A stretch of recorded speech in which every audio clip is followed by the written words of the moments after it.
Well, militants on the waterfront are again in the news. The Maritime Union's stranglehold on the waterfront is a feature of discussions from business. They want reform. To explain more, Innes Willox joins me now from Melbourne. Innes, you want changes to the Fair Work Act, you want reform. Give us a sense of what the problem is and how quickly things can be fixed. Well, Peter, good to see you. Australia faces three big problems: skill shortage, labour shortage, looming inflation on the horizon, and then huge blockages in our supply chains. The ability for business to get the stuff they need when they need it, for consumers to get what they've bought quickly. This is impacting on agriculture, it's impacting on industry.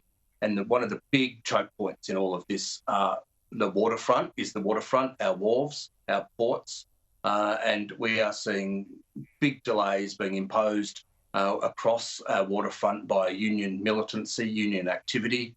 They're making demands that would make a crime cartel happy in many cases around necessary employment of family members, who can work when and how. They're really trying to take over the running of the wharves. So we're seeing sort of almost a rerun of the late 1990s wharf disputes again. We're simmering very close to that. And so this is a huge handbrake on our economy, and it's a huge handbrake on our progress. And the MUA, the Maritime Union, part of the CFMEU, makes the construction sector look like a picnic sometime. Help people understand that point you made about deciding who employers can employ and the links to family members. Explain for people at home what that actually means, because I think they'd find it shocking.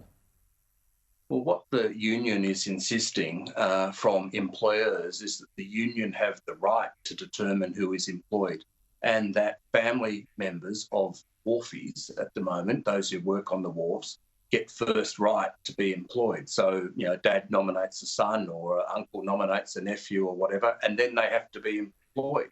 And that's how they want to run things, sort of like as a family business.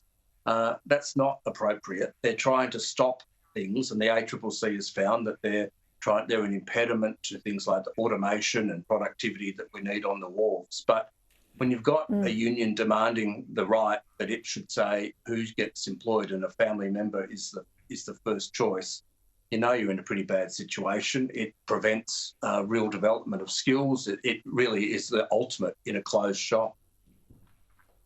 You want changes to the Fair Work regime. What's been the response from government? Well, government has said, of course, they are worried about the problem around the wharves and the docks. We've been talking to several ministers for a long time about this. This is huge, as I mentioned, for industry and agriculture at the moment. They're looking at options and alternatives. The government's got to make a decision if they want to take on the union or not, months out from an election. That's one consideration. But they're aware of the problem. Trying to work through the solutions is where we're at with them. That's why we've suggested and put to them the idea of a code like we have for the building industry, which gives some real muscle and oversight of what goes on in those situations. We've got a lot of interest from stevedores, those who are working on the wharves at the moment around this, and hopefully we can progress it really quickly.